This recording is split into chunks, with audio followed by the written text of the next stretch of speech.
I was invited to the new president's inauguration party and rushed to the venue. However, I found no chairs at our designated table, and instead, a trash can had been placed there. Stunned, we were approached by Chuck Williams, the head of HR, and Kathy Johnson, the chief accountant, both smirking. Chuck said to me and colleagues, both taken aback, "A trash can is enough for a high school grad." "I see. Then let's go home." We wanted to congratulate and encourage the new president, but unfortunately, we left the venue without participating in the party. As we left, the mocking laughter of Chuck and Kathy could be heard overtly, but I didn't look back. After exiting the hotel lobby, I muttered, "Chuck and Kathy, you guys have had your way until now, but you'll face retribution from here on. Just you wait." I am Robert Smith. This year, I turned 51. Reflecting on my life so far, the term full of ups and downs fits perfectly. Honestly, I'm surprised I've survived this long. Born in a dingy back street of Pittsburgh, I was abandoned by my dad before I could even remember. He was a wastrel, always lost in gambling, booze, and women. My mom, of similar character, worked as a bottle girl in Pittsburgh's nightlife and got pregnant with me while unmarried. It seemed she just ended up having me, so I was born out of wedlock. After abandoning me, my young mom left me with her parents in the remote mountains of North Carolina when I was barely a year old. From then on, my mom made a new life in Pittsburgh with another man and married him, leaving me as nothing more than excess baggage. So, my mom left me with my grandparents and stopped visiting her parents' home in North Carolina. Originally a bad girl, both in terms of intelligence and behavior, she had a poor relationship with my grandparents and seems to have run away to Pittsburgh as soon as she finished high school. That's why my grandparents in the country raised me affectionately after my mom left me. They were modest farmers in a village, and in between work, they found time to play with me. I helped with farm chores from a young age, and we lived in harmony until my grandfather died when I was in 6th grade, and my grandmother passed away when I was in my senior year of high school. By then, with my mom living in New York with another man, I had no one to turn to and spent my last high school year in a foster home. Despite always being top of my class in elementary, middle, and high school, the circumstances forced me to give up on college. I entered the workforce as soon as I graduated from high school. After high school, I started working at a factory in Pittsburgh. Afterwards, I faced a variety of hardships that are too numerous to express in just a few words, struggling through many jobs and tough battles. Honestly, I've been beaten down by life's harsh waves many times and felt like giving up. But each time, I've managed to get by on nothing but my rebellious spirit, even after being abandoned by my parents. A lot has happened, and my social status has changed dramatically. But that's a story for another time. Currently, I work at Blossom Advisory, a consulting firm busy with management consulting tasks. I'll explain the circumstances around that later. The company I am currently advising as a management consultant is called Good Mode Trading, a trading firm. This trading firm is a mid-sized company belonging to the Neo-Cherry Group, a corporate group. In this group, headed by the parent company, Neo-Cherry Holdings, at the apex, Good Mode Trading, a general trading company that conducts all types of business, is positioned at the first tier. Currently, I am working at Blossom Advisory, a company that also belongs to the Neo-Cherry Group. However, it is smaller in scale and is situated at the lower third tier within the group. Perhaps for this reason, some employees at Good Mode Trading, our client, tend to look down on Blossom Advisory and threat management consultants with disdain. Chuck Williams, the head of HR I'm assigned to, epitomizes this with his disrespectful and overbearing attitude towards me and Blossom Advisory. Having just taken over from a predecessor, I was appalled by Chuck's tyrannical behavior toward what he considered a lesser associate. On my first visit to greet him in his office, Chuck, remaining seated, said without returning the greeting, Hey, old man, how old are you? I'm 46, but you're definitely older, aren't you? Is this the best your tiny consulting firm can do, hiring such an old has-been? I was shocked and appalled by Chuck's incredibly rude response when I visited him for the first time. Having extended all courtesies in my greeting, but I managed to restrain myself and replied, Sorry about that. I'm 51. So yes, I am older. But age doesn't matter in our line of work. Chuck then curtly interrupted. It does matter, old man. What can such an old, trashy 51-year-old do? Why does our upper management even bother hiring a crappy consulting firm like yours? There are plenty of glamorous global consulting firms out there. I was already aware of Chuck's nature and had braced myself for his venom, but his foul mouth exceeded my expectations. As it stands, it makes sense for Neo-Cherry Group companies to be consulted by us, being part of the same group. I retorted, and Chuck clearly became irritated. Are you like those elite employees from top global consulting firms, holding an MBA or something, old man? Chuck's tone turned suddenly interrogative. No, I don't have one. Chuck then leaned in with a grin and asked, So, old man, just to be straight with you, what's your educational background? Which college did you graduate from? His question was so blunt and disrespectful that I could have ignored it. But I answered honestly. I didn't go to college. I was just being honest. But Chuck, with a mean look, kept pressing on. Oh my God. No way, just a high school grad. Truly uneducated trash. And that high school wasn't even a state school, right? I answered honestly again. No, I didn't attend a state high school either. I graduated from a public high school. Hearing this, Chuck's eyes gleamed foolishly, and he burst into laughter with an absurd high energy.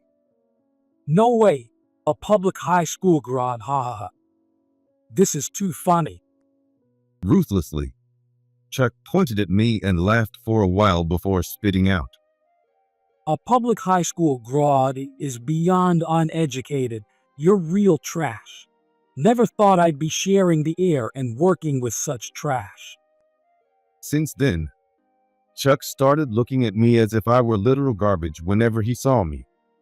Despite these unpleasant experiences, I diligently continued my consulting work for Good Mode Trading. The rude and unpleasant Chuck was in the HR department, but I also frequently visited another department. That was the finance department. This department managed the flow of money within the trading company. And even in this finance department, there was a disgusting employee who ridiculed and mocked me. It's Kathy Johnson, the chief accountant. Kathy, a 38-year-old mid-level employee, managed accounting for various departmental expenses throughout the company.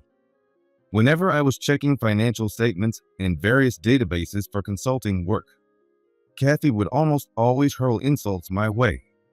Here comes the incompetent old man from the bottom feeder consulting firm again, sneaking around, who knows what he's searching for. Bottom feeder consulting firm? We're also a member of the Neo-Cherry Group. Just like Good Mode Trading. Isn't calling us bottom feeder a bit rude? When I retorted to Kathy's comment, she arrogantly one-upped me. This company is a general trading company with a crucial role in the group. We're in the top tier, the ace of the group. Your tiny consulting firm is just at the bottom tier of the group. Don't compare us, old man. Despite being inwardly fed up with such petty vanity, I needed to deal with Kathy, so I endured these unpleasant conversations. Again and again, I repeated the same question to her. I've asked several times, but Kathy, are these really all the expense statements? Each time, Kathy would snap back hysterically. You're really persistent. I don't know what you're sniffing around for, but that's what they call baseless suspicions, old man. If there's nothing, there's nothing.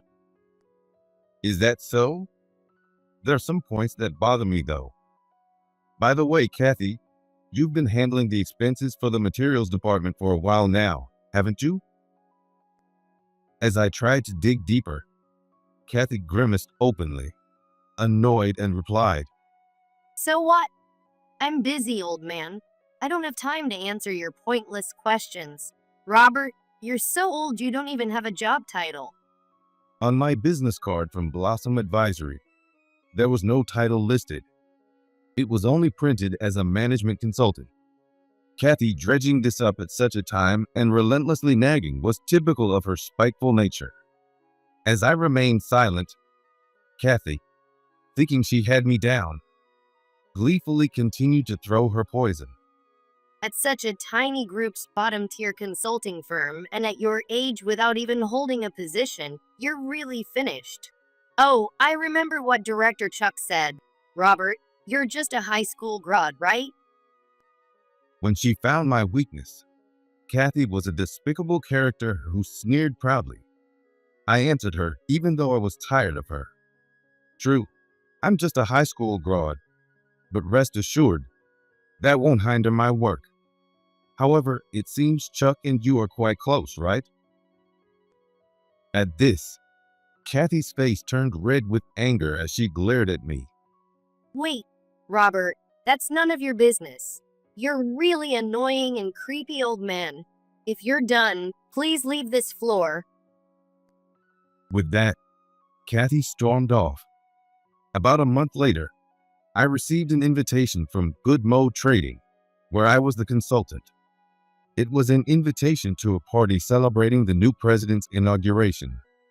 The previous president of Good Mode Trading had retired due to age, and a person named Harry Johnson, who had been serving as an executive at the parent company, Neo Cherry Holdings, overseeing the group, was appointed as the new president.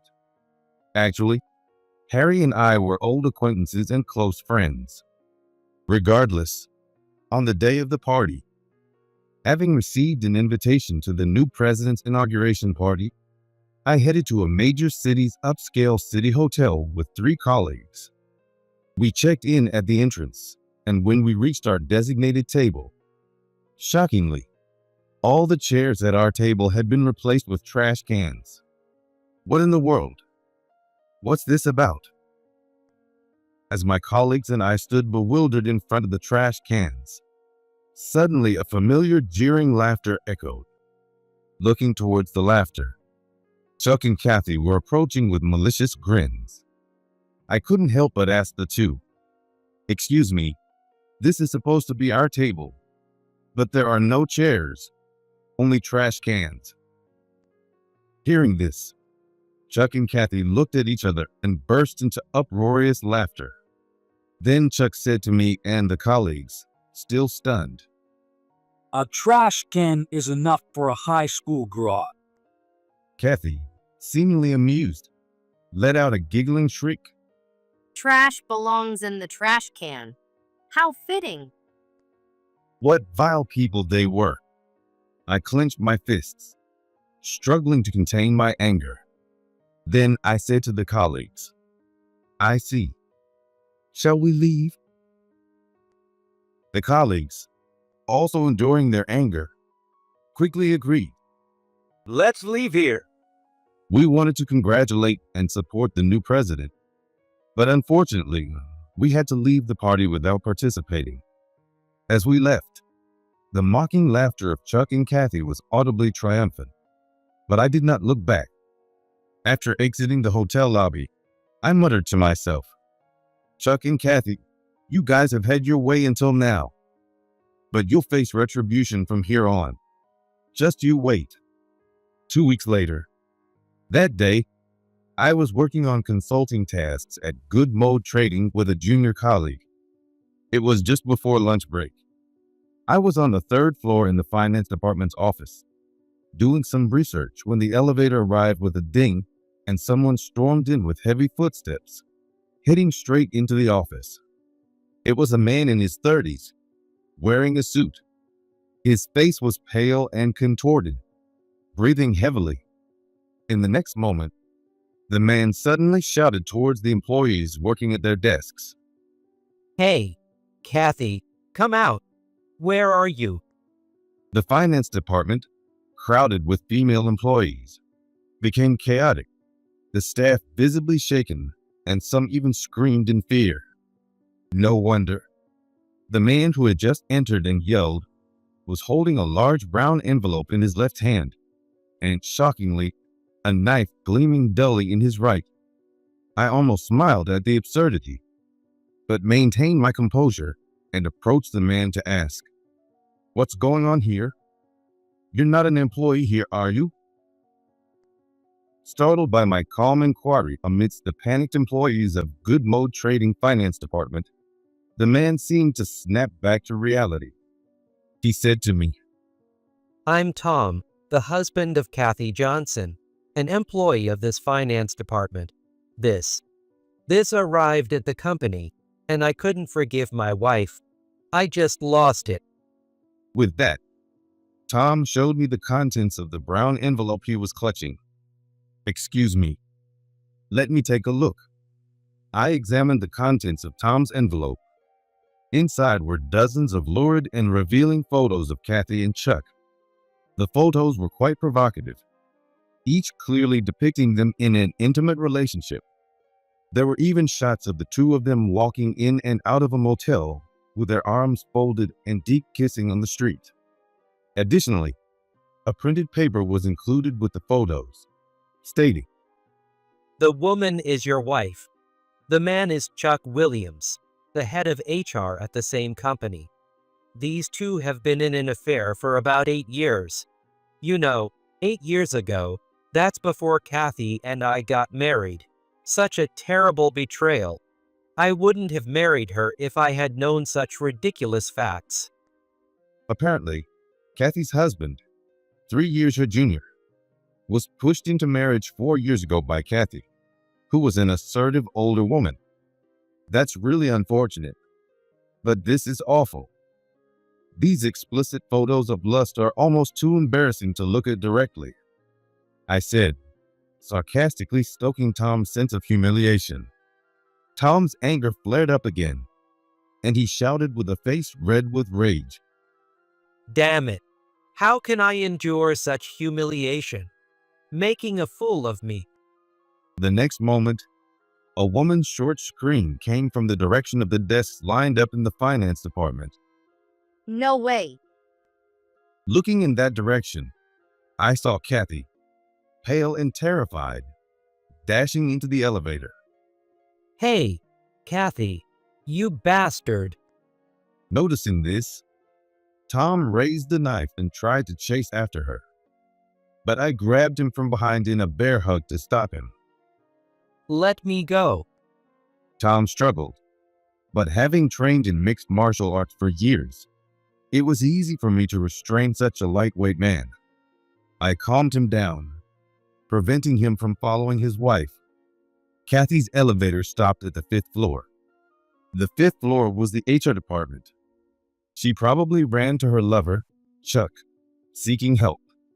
Such an ugly woman. Where is this Chuck guy? Where is HR? The moment I released the bear hug, Tom sprang up half mad and dashed to the elevator. Tom, seeing that the elevator Kathy had escaped in stopped at the 5th floor, yelled, 5th floor. All right, wait for me. It was clear to anyone that he was fully intent on stabbing Kathy and her lover, Chuck, with the knife he held. Then it happened the next instant. Officers in uniform stormed up the stairs and burst onto the floor. Before long, they surrounded Tom, who was waiting for the elevator, tackled him, and in the next moment, they twisted his arms behind his back and handcuffed him. Someone in the HR must have called 911 immediately after Tom entered with a knife. Damn it. Let me go. I won't be satisfied until I've made that cheating wife and that old man realize what they've done. Tom screamed and thrashed around, but in vain, as the officers carried him off to the police car. From the third-floor office window, I watched Tom being roughly shoved into the police car and muttered, "Poor guy, a pitiful husband cheated on. Your frustrations will be avenged by us, don't worry." Here's a bit of a spoiler. I was the one who sent the photos and letters of Kathy and Chuck's affair to Tom's workplace. Well, to be exact, it was a job done by a special team I organized. I had known for a long time that Chuck and Kathy were involved in that way, but that in itself was of no interest to me. The problem was that beyond Chuck and Kathy's affair, there was something truly odious. The very reason I'm currently working at Blossom Advisory, a consulting firm, and researching Good Mode Trading, a company within our group, is because there was a mission to investigate Chuck and Kathy. From the start of my investigation, Chuck and Kathy's rotten affair was quickly evident. I disclosed this information and went on the offensive, coinciding with Chuck and Kathy's disrespectful outrage towards us at the new president, Harry's inauguration party, when the time was ripe. First of all, I sent the undeniable proof of their years-long affair to their respective partners. So I have sent the same thing to Chuck's wife as well as Tom. Kathy is now frightened by her husband, hiding in Chuck's office on the 5th floor of the HR department. The stage is set. It's about time. I muttered and pulled out my smartphone to make a call. "Hi, Harry. Time to move in. It's about time to hang and kick out the vermin that's been ravaging your company. Are you ready?" Harry on the other side of the phone, the company's president, was a man who responded promptly. "I heard the polices and patrol cars were here. Quite a spectacular prologue you've set up, Robert. As expected of our group's leader, such a grand scale. Even my secretaries and I were impressed over here." I chuckled sheepishly as I instructed Harry. I didn't expect him to come storming in with a knife. That was certainly unexpected, but he's a victim too. The real villains need to be judged from now on. They're probably up to no good in the HR manager's office right now. Call an emergency meeting for them using the president's authority right now. Harry replied in a joking tone. "Got it, Mr. CO. Quite the sudden order, but I can't defy the command of the group's leader, just a mere hired president of a group company like me." I responded with a bit of a harsh tone to his sarcastic comment. "Cut the backtalk. I need this done urgently. Call everyone to the conference room. I'll be there shortly." Harry responded playfully and energetically. "Yes, sir." After hanging up the phone, I took a moment to feel grateful for having appointed Harry as the new president. It's probably no secret by now, but I am the supreme leader of the Neo Cherry Group, which includes Good Mode Trading, and specifically, I am the CEO of Neo Cherry Holdings, overseeing the management of all our companies. When I was young, I worked tirelessly day and night for the company that became the foundation of this group. The then president, now the honorary chairman Blossom, took a liking to me because of my dedication to selfless service. Blossom, who had no children, adopted me and nominated me as his successor in the company. Thanks to him, I was able to expand the business based on a solid corporate foundation. Harry was a man of my own age, a colleague. He had tasted bitterness and hardship with me, almost like a comrade in arms with whom I had accumulated small successes after much struggle.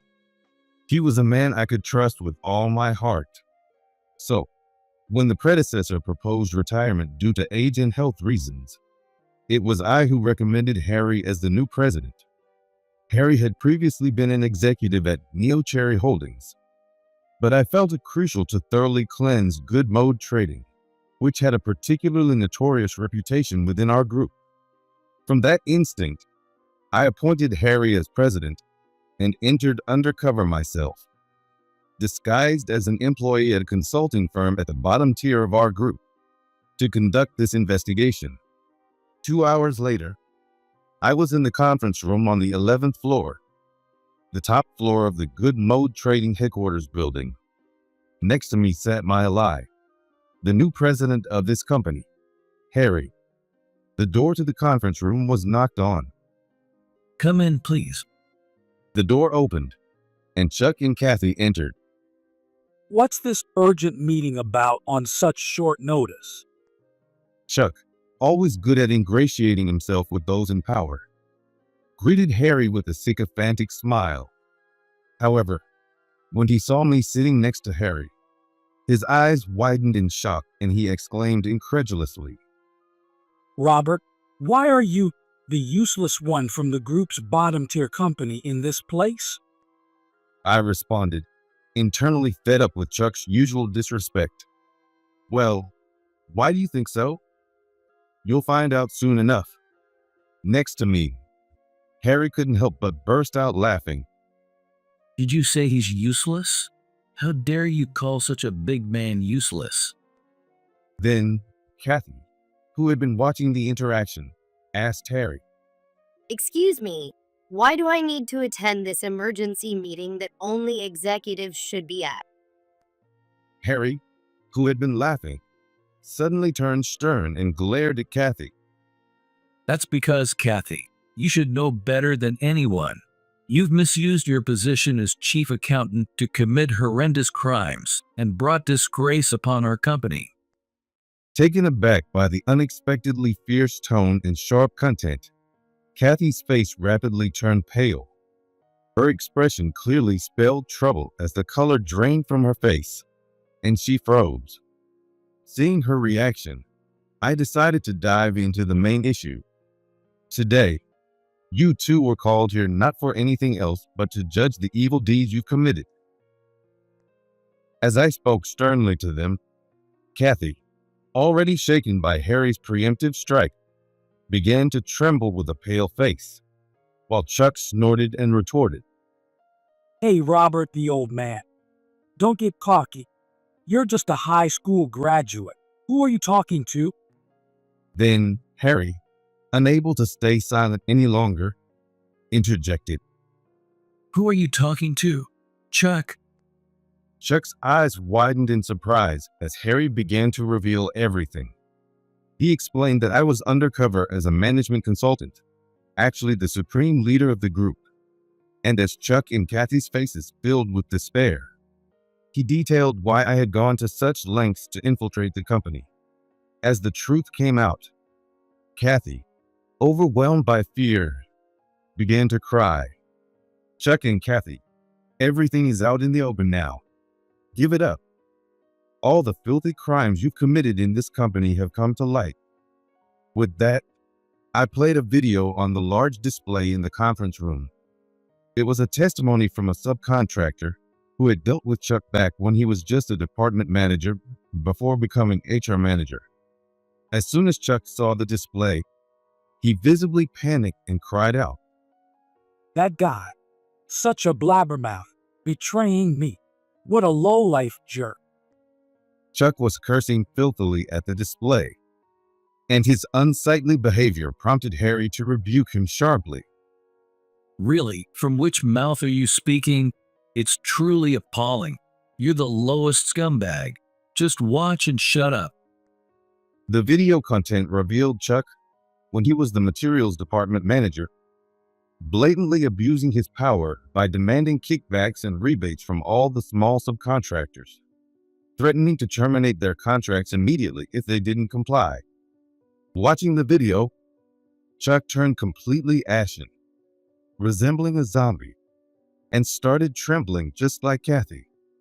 I continued, To exploit contractual relationships for personal gain is despicable, Chuck, and that's not all. You've also used your affair with Kathy, the chief accountant, to fabricate expenses from the time you were the materials department manager. Everything has been uncovered. And those secret ledgers, Our finance special team has washed them all out, so there's no escaping now. Saying this, I signaled the finance director who was attending the meeting. He then slammed the ledgers down on the conference room table with a bang. Seeing this, Kathy, who had already started crying, now began to sob even louder. Oh no, it's all over, everything. Chuck, completely drained of strength, slid from his chair to the floor and curled up, clutching his head. Seeing their pitiful state, Harry delivered the final ultimatum. Chuck and Kathy, the purge of the vermin within isn't over yet. We will now convene an extraordinary board meeting to decide your fate, but even that won't be the end. I followed up after Harry. Once the company's sanctions are imposed, the law will take its course in judging you too. Better wash your necks and wait. Chuck, perhaps realizing that he could no longer escape, started to cry. The grotesque unison of their sobbing filled the conference room, marking the end of this emergency meeting. An extraordinary board meeting was then officially convened, and Chuck and Kathy's fate was discussed. Both were unanimously dismissed for misconduct. But it didn't end there. Good Mode Trading immediately sued both Chuck and Kathy for embezzlement and breach of trust. Chuck's wife, infuriated just like the one Tom had sent the evidence to, filed for divorce. Chuck was forced to pay alimony, lost custody and child support for both his daughter and son, and almost all his financial assets and house rights went to his wife. Eventually, he was convicted in court and is now serving time in prison. Kathy also, after Tom was arrested, finalized their divorce and was subsequently convicted and sentenced to prison in court. Although her sentence is shorter than Chuck's, she is now also spending her days crying behind the bars of the same prison. Time flies, and it's been over 2 years since that incident. Under the leadership of the capable new president Harry, Good Mode Trading has been reborn as a healthy corporation with improving performance. With the undercover investigation completed and no longer needing to maintain my incognito, I returned to my original position as the CEO of Neo Cherry Holdings.